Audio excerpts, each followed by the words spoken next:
to think like this is very interesting and why this is. As I continue to grow in my tenure in terms of personal training, I was one where I've had the benefit of training wealthy individuals, other business owners and entrepreneurs who were kind of like mentors to me, that taught me how to understand money, investing money, and as a result, where I've become now involved in financial services. But one of the things that was very interesting then when I was working with them were the very principles, the objective principles that they were teaching me about finance were the same objective principles that I was teaching them about health. And for me, being one where nothing, I don't look at anything as a coincidence. It was very interesting in terms of the whole. It was very interesting in terms of how this was all objective.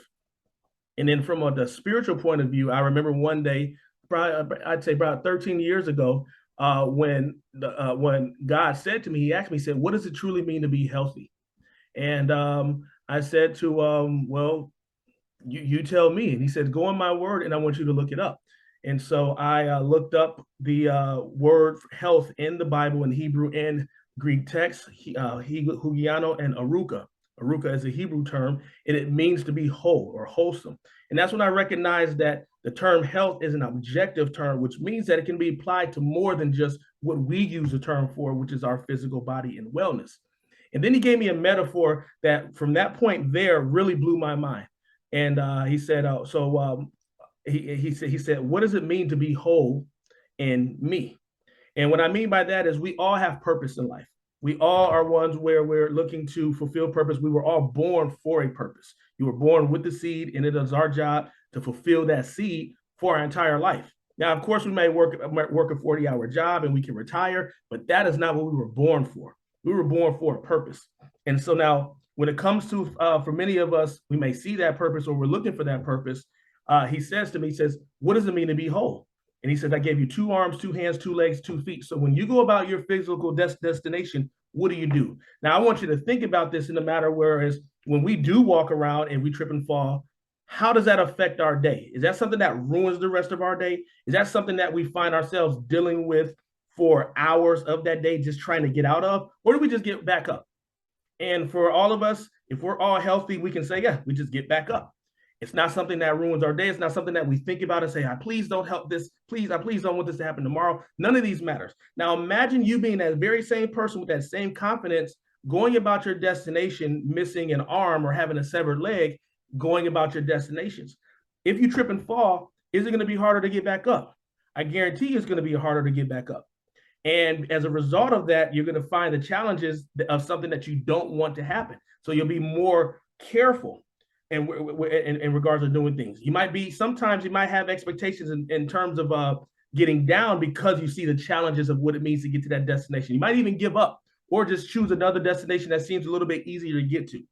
Now, the objective of what the Lord was saying to me then was, your arms, I want you to understand this metaphorically speaking, your arms are a representation of your physical body and your finances, and your legs are a representation of your spirit and your soul. And he asked me this question: how many of you are trying to fulfill my will with broken and missing limbs? Now, when I got that message, I was convicted. I said, whoa, because I was in a position of saying, "Lord, I'm broken." And, I'm missing a lot of areas here. But now I also recognize that that's why a lot of the challenges I'm having are what I'm having. And so, I'm sorry. That's why I recognize that a lot of the challenges that I'm having are the challenges I'm having. I'm falling and I can't get up because financially I'm having a challenge that I just can't get up. Or physically, we might find ourselves having challenges that keeps us off the ground.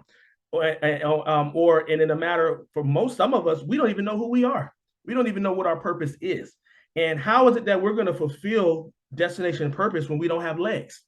So, and so I like to use the example of, for some of us, because we're not broken in all the areas, but in some areas, kind of how it would look physically if you were walking around with 2 legs, which means you have a spirit, you have character, you want to go, but you have no arms. What happens is you find yourself in a position where you can walk around a room, but you have to rely on other people to open doors for you.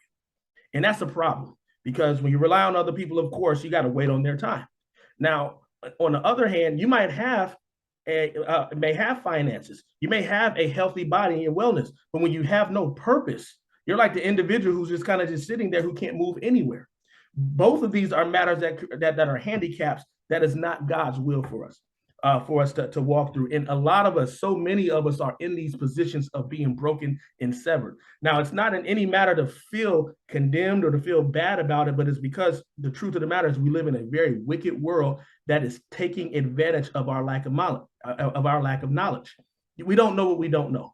And that's how we have to look at it. And there's so much that is out there that if we understood the truth of it, it would help us grow our arms and limbs back again. And a lot of the challenges that we are having will just be just that, a challenge like tripping and falling and getting right back up.